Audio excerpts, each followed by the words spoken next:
What happens when the person you love doesn't just want your heart? They want your life. This isn't love anymore. This is obsession. This is fatal attraction. This is a warning, a story you wish you'd never hear until you realize it's happening to you. At first, she was perfect, sweet, kind, the type of woman who remembered every detail, who made me feel like the center of the universe. She asked about my day, remembered my favorite songs, and seemed so genuinely invested in me. At first, I thought it was a blessing, a fairy tale romance, the kind you read about in books or see in movies. But looking back, it wasn't love. It was surveillance. She studied me. Every word, every weakness, every silence. I didn't realize it at the time, but it was like I was being examined, like I was a subject in a science experiment. And I, so naive, didn't see it for what it was. It started small. Just subtle things. Asking who I was texting, where I was going, why I was late, who was in the group chat. I brushed it off, thinking I was overthinking things. But then the rules came. Who I could talk to, where I could go. And if I didn't follow them, the silence was worse than any argument. Every time I tried to pull away, she tightened her grip. The calls at 3 a.m., the endless texts, even when I told her I was busy. I found myself responding just to avoid the constant barrage of messages, the sudden appearances, even when I never told her where I'd be. My life wasn't mine anymore. My space was invaded, my every move tracked, and somehow I felt guilty for wanting some time alone. The walls closed in. There was a night I'll never forget. I came home after a long day, expecting peace, maybe even a warm dinner. But what I saw stopped me in my tracks. The walls of my apartment, the pictures that had once made me feel at home, were slashed, each frame destroyed in a frenzy. My clothes, the ones I loved most, were cut into pieces. And then, on the mirror, in bright red lipstick, a chilling message. If I can't have you, no one will. That's when it hit me. I wasn't in a relationship anymore. I was in a trap. This wasn't passion. This wasn't love. This was something dark, something twisted. The woman I thought I knew, the woman I loved, was now a stranger, obsessed with controlling my every move. But I couldn't stop it. I couldn't escape. I tried to leave. I thought, if I walked away, maybe, just maybe, I could reclaim my life. But no matter where I went, she followed. She called, she texted, she showed up at my door, at my favorite coffee shop. I couldn't breathe. I couldn't think.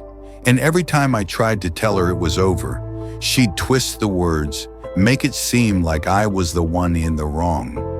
The more I tried to escape, the more dangerous she became. I saw her everywhere, lurking in the shadows. Her presence haunted me. At one point, I even had to change my phone number, but she found it somehow. She always found me. Then came the psychological games. She'd leave voice messages, her voice dripping with sweetness, begging for forgiveness.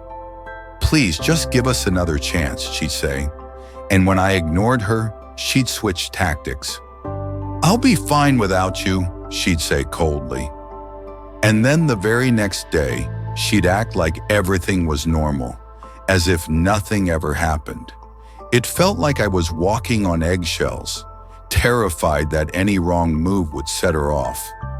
I was emotionally drained, and somewhere in that mess, I started questioning my own sanity. Was I being unreasonable? Was I overreacting? Or was she really the one pushing me to the edge? There was a point, late one night, when I finally saw the truth for what it was. I was sitting in my car, thinking I was alone, when I saw her in the rearview mirror, standing just outside my apartment, staring at my window. I froze. My heart pounded in my chest. She wasn't just watching me. She was watching everything. It wasn't love, it was control. And I had been letting it happen. I had allowed her to chip away at my sense of self, my confidence, my freedom. I had been slowly slipping into a version of myself that wasn't even real anymore. Just a shadow of who I once was. Things escalated fast. One day I came home to find my car vandalized, scratches all over it, and a note. "You should have never left." I called the cops, but by the time they arrived, she was gone. They couldn't help. They said it was a personal issue. But that's when I realized I was alone in this battle. No one could save me, not even the law.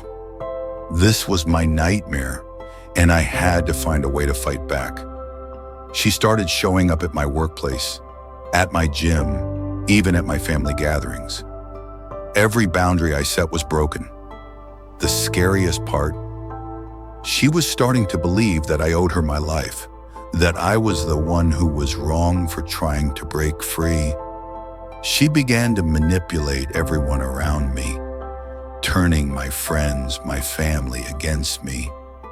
In her mind, it wasn't stalking. It was love. It was destiny.